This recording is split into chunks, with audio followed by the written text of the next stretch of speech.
Hello, I'm Joanne Zerdy. I am an educator, a grief worker, an herbalist, and a writer. I'm also a grieving parent. I live in Asheville, North Carolina in the United States, and I'm very honored to have been invited to contribute a talk to this project for Mayah's legacy. The title of my presentation is Rehearsing Self-Advocacy and Cultivating a Grief Practice. In the winter of 2014, I was pregnant with my first child. Trained as researchers and educators, my husband Will and I looked for local resources to help prepare for childbirth and life with a newborn. We enrolled in a 12-week Bradley Method for Childbirth class. Of the many helpful things that we learned during those Saturdays shared with a few other expectant parents, one that would provide the most important work for us was rehearsing or practicing a response to a care provider's suggestion about what to do during childbirth. This was an important lesson in self-advocacy.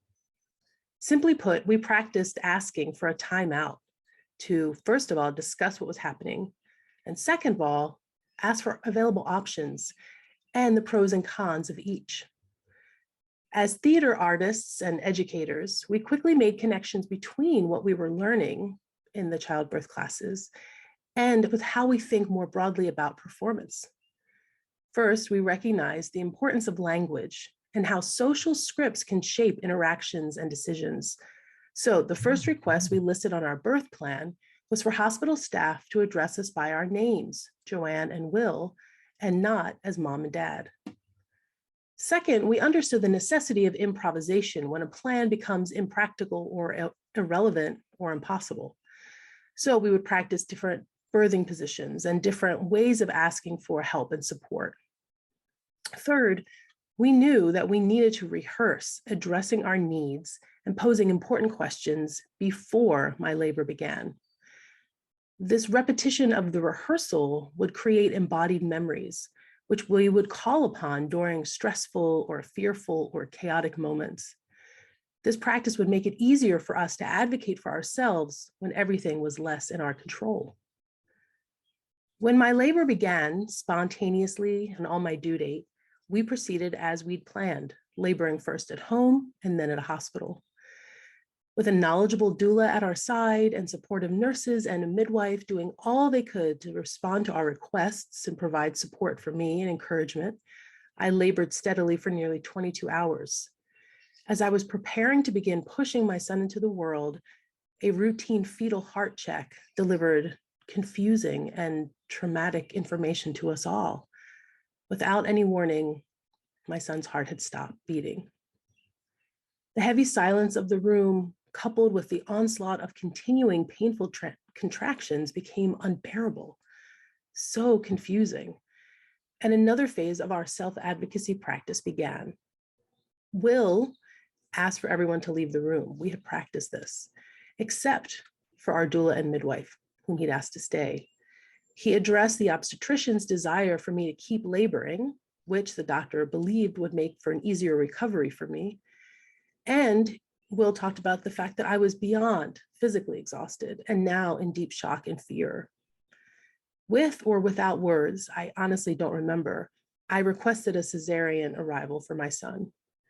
Advocating for ourselves in this way resulted in everyone respecting our wishes without hesitation. And the next phase of our support began. After surgery, I needed to rest, to feel stronger. I wanted to feel a little more together before I met my son in my arms. And so I did. I was given time to rest a little bit. When we finally asked a few hours later for our child to be brought to us, a nurse very gingerly, very carefully brought him into our room, wrapped up. He clearly had been taken care of during that time. We embraced him immediately. We named him Finley Emilio, Finley after the Scottish poet gardener Ian Hamilton Finley, and Emilio after Will's grandfather, Emilio. We kissed and we hugged Finley, we dressed him and photographed him. It was incredibly powerful and beautiful and all too brief. While we had entered the hospital prepared to practice advocating for ourselves during childbirth, we left the hospital having begun learning how to advocate for ourselves in grief. There are moments like acquiescing to the coroner's insistence that Finley have an autopsy that I would like to revisit in a time machine and advocate for myself and for Finley in a different way. I wish that I could have relied on my intuition that an autopsy would not reveal a medical cause for Finley's death, which it didn't, so that we could have had more time with his body. While regret for that event, for those moments, lingers in my bones to this day, that moment has also become a pivotal one for me, an important one. When the most acute pangs of my grief return and I begin to doubt all that I did for Finley, including handing him over to the coroner, I remember the compassionate words of a maternal fetal specialist that we met with about a year later. He gently assured me, "You did the best that you could with the information that you had at the time." And when I pause and breathe and sit with those words, I know that they are true. And I suspect that they are true for you too. Now, years later, that moment with the coroner influences how I teach about perinatal loss and grief support in 2 trainings that I facilitate for birth and death workers, mental health professionals, and others who want to deepen their understanding of pregnancy and infant loss. I discuss this experience in order to address the importance of educating parents about how to advocate for their needs when the worst happens and their child or children die. But before I discuss this training and my other work now, I'd like to back up a moment to talk about how I cultivated a grief practice as a grieving parent. I want to share some of the insights that came from this experience, since it now supports not only my personal grief journey as I move forward, but also the grief education and advocacy work that I do. And I hope that some of the insights that I share resonate with you. When Finley died on June 5th, 2014, the late spring and early summer weeks lay ahead. I faced a slow recovery from an unplanned cesarean surgery and the usual hormonal fluctuations that accompany the postpartum period. Painfully, I had no baby to care for. What I did have was time. I recognize now, nearly 8 years later, how fortunate and privileged I was in this early time of my grief. While on the one hand, the unscheduled weeks ahead felt daunting, impossible sometimes, as they would need to be filled with some kind of replacement for the energy that we had been hoping to devote to our child, feeding him, changing, bathing, playing, etc. On the other hand, we had lots of time to do some incredibly deep grieving. So how did I and we begin to grow our practice as grieving parents? Firstly, we learned to say yes, thank you, to any offer of support that we received. Meals, houseplants, bodywork sessions from healing practitioners, anything that was offered, we accepted with deep, deep gratitude. For friends and family looking to show their care in a specific way, we asked for donations in Finley's name to a children's or environmental organization. By voicing our preferences, we provided some direction to those looking to support us in a way that felt meaningful to us. The news of many, many generous acts to honor Finley arrived in our mailbox and our email inbox and warmed our hearts. While others were showing care to us and our son, Will and I worked together to create Finley's baby book. This was both a deeply painful and beautiful practice, as well as a creative and improvisational act. Improvisational, like thinking about our childbirth classes and how we had to adapt to what was happening. So first, I modified the Peter Rabbit book that we had purchased. I papered over the now irrelevant sections that asked for photos of baby's development and holidays celebrated together. To the book, I added photos that we had taken of Finley in the hospital and at the funeral home before we had him cremated, photos of me pregnant with him, and photos of our growing garden that we had christened Finley's Garden. Alongside these images, we included descriptions and poems and photos that a dear friend had taken of Little Sparta, which is the garden in Scotland that was designed and cultivated by Finley's namesake. Our home garden became an incredibly important place for us during the first 2 years of life as grieving parents. Without Finley here to nurture physically, we put our energy into the plants that began as seedlings when he was in utero. I grew culinary and medicinal herbs, which eventually developed into my interest in herbalism. We grew some small fruits and vegetables, some of which were volunteers that came in our compost. We purchased an upcycled wooden bench that we placed in Finley's garden, and upon which we read many books. We wrote, and we toasted him in the evenings and spoke to and about him. I had begun writing in a journal to Finley during my pregnancy, and this practice continued after his death. I even wrote his birth story to him in that journal. Expressing my heartache and my gratitude in this way became an important routine for processing my healing and charting my changing thoughts and feelings. These journals, now there are several, are part of my parenting and grieving archive that help me chart and remember the twists and turns of my grief journey. Finally, in these early months, we also began connecting with fellow grieving parents, and this was really important. Some were colleagues who confided in us about loss experiences that they or family members had had. Some were bereaved parent comrades who became compassionate and steadfast friends. They understood the devastation of this loss. They were not afraid of the dark humor or the bitterness in our discussions, and we could share tears together and intimate conversations about what it felt like to be with our children and about how bleak life can feel now that they're not here. Each of these activities, receiving what was offered with gratitude, asking for specific kinds of support, creating Finley's baby book, cultivating Finley's garden, journaling and reading, and connecting with fellow grievers, these became the bedrock foundational practices for life as grieving parents for us.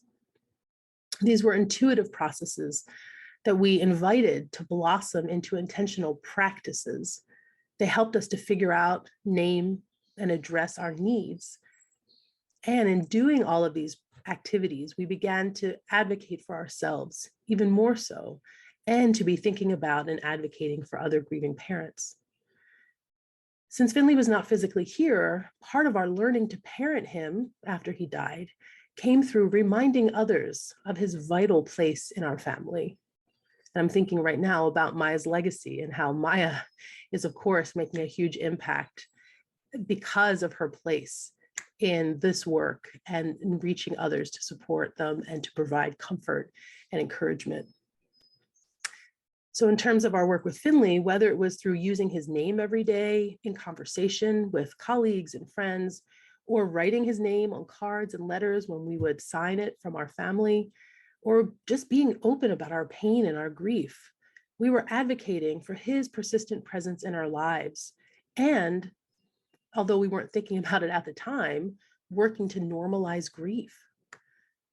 We were extending Finley's reach beyond our immediate family and into the lives of our friends, family, and colleagues. During this time and throughout this period of many years now, we find a lot of comfort and wisdom in the words of poet Theodor Rothke, who writes in his poem, The Waking, these words: "I learn by going where I have to go." I'll say that again. I learn by going where I have to go. And we return to these words because in our mind, there's an imperative here that something happens and you learn by doing it, not necessarily where you want to go or what you want to do, but about what unfolds. And that there's learning involved. There's being receptive to the opportunities that manifest through something that happens out of your control.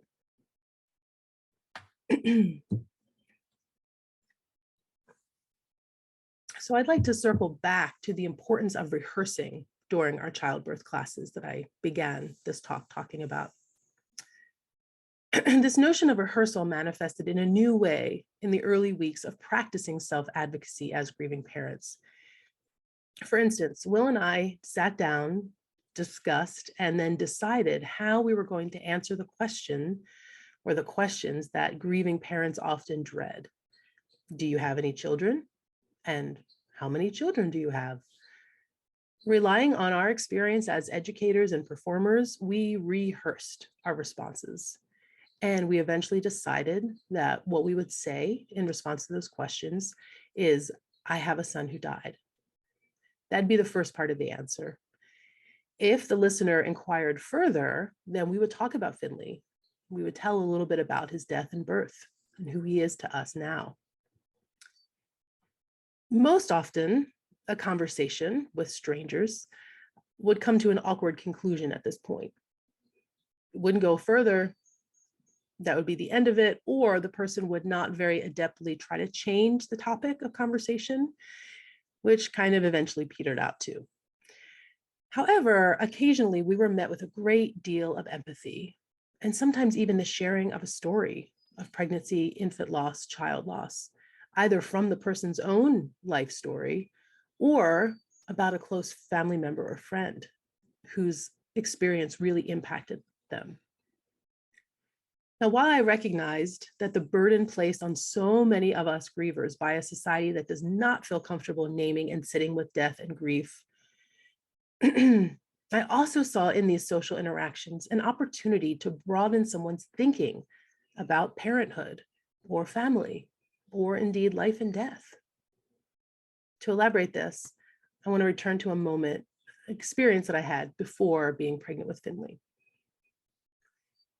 In the summer of 2010, I was preparing to teach a writing intensive dramatic literature course at the University of Minnesota. To prepare for that, I attended a 5-day pedagogy workshop in which we discussed how best to create, introduce, and evaluate student writing assignments. I distinctly remember the woman leading the training, who was also the head of the University Writing Center. I remember her discussing how faculty would at times bemoan the fact that they needed to teach a writing intensive course at all.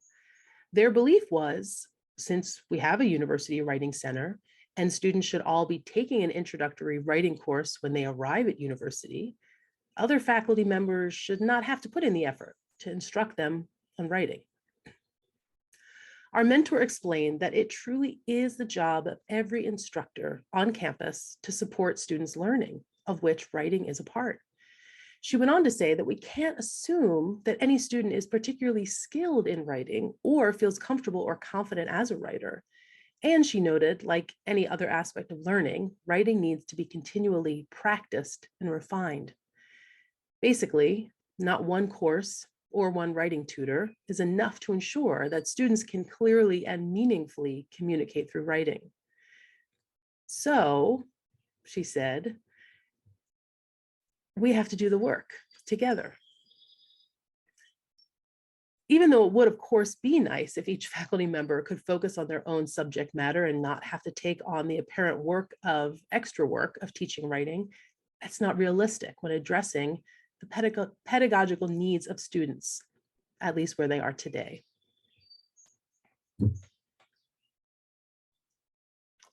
I often think back to this experience when it comes to thinking about grief work and the grief journeys that so many of us are navigating. As grievers with aching hearts facing any number of difficulties just moving through daily life, we should not have to be relied upon to instruct others about grieving generally or about our grief specifically. We want others to just know, to just get it, to understand what it means to grieve and what it means to, as I suspect, to grieve for the rest of our lives. A reliance on a seemingly tidy 5 stages of grief model or a desire to just push through to get over or move on from grief, it just doesn't work. It's not accurate. However, if we, the grievers, can position ourselves as self-advocates and grief educators, instead of seeing a conversation as inevitably disappointing and depleting, we could see it as an opportunity to share some grief knowledge. Of course, there are moments when a griever may choose to opt out of this. I get that completely. We might be feeling incredibly raw, exhausted, having a particularly difficult day as we are longing for our beloveds.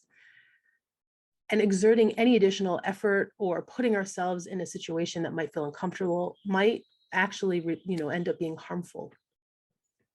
So there are those moments where, I think we all need to take a pass. This is not the time for me to do that work. However, on days when we're feeling a little more steady, a little more grounded, maybe even energized by our love for our child or our sibling, our parent, etc., and maybe an extra bit of determination in, no, I want to help change things. I want things to be a little better for us grievers. Then an exchange with someone where we relay important information about our grief journey may actually feel somewhat empowering. This exchange might not only deepen the listener's awareness of grief, but it could also provide insight to their own experience, which they may or may not think about very often, and or potentially support the grief of someone else in their life. So they might take away an idea, a thought, a realization that they then carry into another conversation with someone that provides maybe some comfort or ease or compassionate support. While of course it would be wonderful, absolutely wonderful, if we all lived in empathetic, grief-literate communities where tailor-made support was offered to each of us on a daily basis for years. While this is unfortunately not the situation that many of us find ourselves in today, we can all contribute some shared compassion and learning to create this kind of reality for perhaps the next generation or the generation after that. And being incredibly mindful of COVID right now and the huge impact that this is having across the world, really thinking about how can we create more supportive communities for adults and children to be able to name their grief, talk about it, normalize it so that they can process and work with it and be in a healthier position moving forward. This feels even more important. So, reflecting on the last nearly 8 years, Finley will be turning 8 this June, here are some things that I've realized about how I need to live openly and actively as a grieving parent. And again, I hope some of this resonates with you on some level. First of all, I must feel all of my feelings as intensely as possible. Might seem like an obvious point, but I think it's really worth stating to allow whatever comes up to come up, not to push things away, and to know that these feelings will arise, move, and flow in the way that they need to. Secondly, I choose gratitude. I choose to focus on the gratitude for those who have supported me and who will support me along my journey through grief. And I let go of the hurtful words, intended or unintended, and the frayed relationships that resulted after Finley's death. I let those feelings come up, disappointment, frustration, anger, etc. And then ultimately, I choose to focus my intention on those who show up, those who are steadfast in being a companion along this journey at whatever point that they enter my life. Third, I need to reflect on and practice the activities that are most helpful to me, and these change over time. I mentioned some of the things that were helpful early on. Some of those have faded. I don't write in Finley's journal as much, although I do a few times a year continue to chart my experience grieving for him. And other practices come into its place. So studying herbalism more intensely, and then developing, cultivating herbal teas and honeys, which I'll mention later in Finley's name, this becomes a practice now. So these activities change, and allowing that to happen and knowing that this is all part of a journey, I find really important, and reflecting on, okay, what is helpful to me now? And then fourthly, I feel called to support fellow grievers. And sometimes that's in informal conversations, and sometimes that's in more formal mentorship relationships or class environments. So those are the 4 things that I realized that I need to do. Feel what I feel, choose gratitude and focus on those who show up, reflect on and practice what I find helpful, and then work to support fellow grievers. I relearn these last two lessons again and again throughout the year. Will and I, now along with Finley's younger brothers, Phelan and Wren, mark Finley Day each June 5th. In the hours leading up to, throughout the day, and then after, we honor his life and our ongoing relationship with him. We purchase bouquets of fresh flowers, we pass time in nature, we bake an apple cake, light candles in our home, sing happy birthday, and look through his baby book, amongst other activities. We also ask for donations, random acts of kindness, and/or photos from beautiful places in nature from our friends and family. Here, we collaborate with them to extend the impact of Finley's power and beauty beyond our immediate family. In his baby book, we record the dozens of donations and loving acts done in his name. So it becomes an ongoing practice of charting how Finley, his energy is kind of moves throughout the world. I've also come to realize at this particularly emotional, potent time of year, which really begins now in early May, that my self-advocacy involves identifying not only what I find helpful and supportive, but also what I need to let go of, what is not especially helpful for me at this moment in time. Nearly 5 years ago, Will and I began Inviting Abundance, which is a business that approaches grieving, healing, and learning in a holistic way. We design classes and workshops in grief, Reiki energy work, and perinatal loss, as well as offerings for the teaching, learning, writing support branch of our business. I also facilitate a grief pen pal project, and we collaborate on a blog, podcast, and other writing projects. Our work involves a lot of emotional labor as we hold space for fellow grievers and support those who wish to feel more empowered and skilled in supporting the bereaved. And again, I'm thinking of Mayah's legacy and the work that you all do. And so perhaps this notion of, the emotional work of doing this work will sit with you, will resonate. In particular, as I mentioned earlier, I teach perinatal loss trainings that, as you might imagine, require a certain kind of energy and vulnerability as I share Finley's story and some of the lessons, like the experience with the coroner, that I've had in order to exemplify the ideas and resources that I discuss. I realized in 2021 that I need to not teach a perinatal loss training in June. This month is a time when I need to tend to my own tender heart and to find supports and resources to provide comfort and sustenance to my own grief. Thus, I recognize that self-advocacy in grief involves knowing when to step away from certain parts of my work in order to bolster my emotional, mental, physical, spiritual well-being so that I can continue to do this important work. So self-advocacy is not only asking for what I need, but kind of moving away from what does not serve me at a particular time. More broadly, Will and I quiet down all of our offerings in June.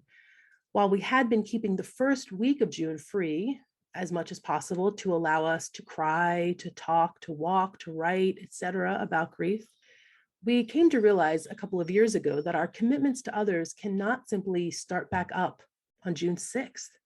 We need time, space, and quiet, and not putting energy out to others to move through the orbital shift of our yearly grief cycle as our bodies remember and replay those first weeks, most painful and intense weeks of our grief experience. And so we make time in our calendar to be with whatever arises to the degree that is possible now that we have the competing demands of small living children also. So that happens each year in June. And then throughout the year, I find ways to include micro rituals for my grief for Finley. Micro rituals is a term and a practice that I learned from grieving parent, author, and grief advocate, amongst many other roles, Joanne Zerdy. She has a beautiful book called Bearing the Unbearable: Love, Loss, and the Heartbreaking Path of Grief. And in it, she describes micro rituals as a way to integrate our beloved dead's presence into our everyday lives. So this is not a big event that we put a ton of time and resources and energy to.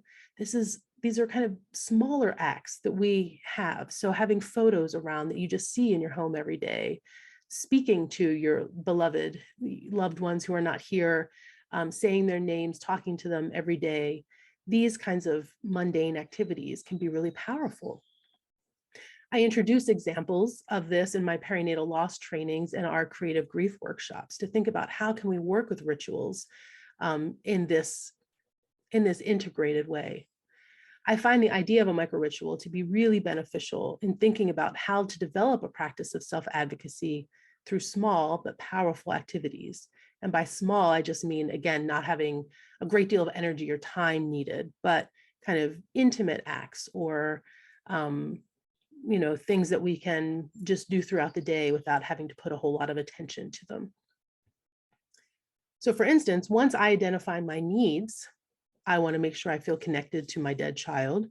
I can begin placing meaningful objects in my home or visit places where I can connect with him. I can decide how to use my voice and my words to articulate what is most important to me, and then I can share that. And so that becomes part of the practice of grief, incorporating rituals, micro rituals, and thinking about, again, coming back to self-advocacy as a way to determine kind of my path in the moment of what is needed and what is not needed for me to continue to heal.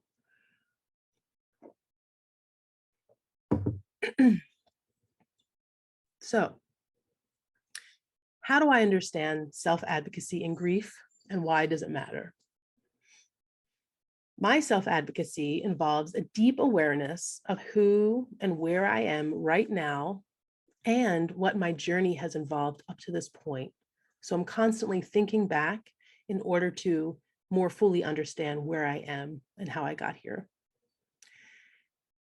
This invites me to pause, to reflect on my multifaceted needs, and to be courageous in speaking up for what will best serve me at this moment. And it involves ultimately an external manifestation of an intuitive process. So by that, I mean that I need to, through my words and actions, put into the world what I know to be true. I know that I am Finley's mom today and always. So how can I, through my actions, make that visible and tangible? This is, again, where micro rituals come into play. This is how I can use my discussions of him, my sharing of his story, and find ways to integrate him so that it just is. I make it so, and I find ways to parent him through all of this. Using his name, speaking about him, talking with my living children about their brother, this all gives a linguistic shape to my parenting, and kind of frees up the places in my body where my grief tends to kind of hunker down by allowing breath and by allowing words to flow. It helps me find some ease in my grief at times. I trust this intuitive process because I believe that grieving is healing. And I'll say that again, grieving is healing. Grieving does not happen first and then healing happens. There is no linear, clear demarcation between these two activities. They are entwined.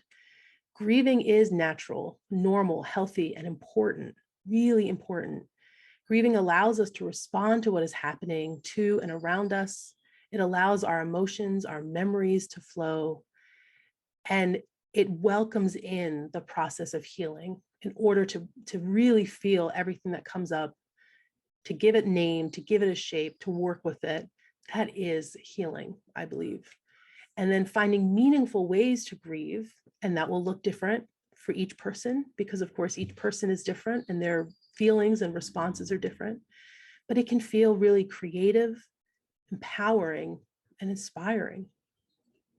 Becoming a self-advocate in your grief can not only impact you, but it can serve as a model for others who need validation and a voice in their grief. And when we can learn from, teach, and inspire each other, then we heal together.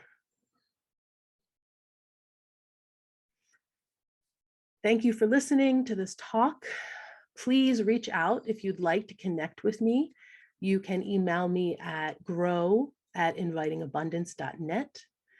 I invite you to visit our website, invitingabundance.net, to learn about our projects, our upcoming classes and workshops. We have a monthly e-newsletter that we share, and you're welcome to sign up for that if you want to stay updated on our work. If you're on social media, you can follow us on Instagram and Facebook at Inviting Abundance. And as I mentioned in passing earlier, another manifestation of my grief practice is Finley's Garden, which is where it's an online shop. It's part of the work that I do, where I craft and sell herb-infused honeys, herbal teas, grief bitters, and more. So you can check that out. Ask me if you have any questions. And I just want to again say thank you. Thank you to Mayah's Legacy. And I wish you well on your grieving and healing journey. And if I can do anything to support you, please let me know. Take good care. Thank you.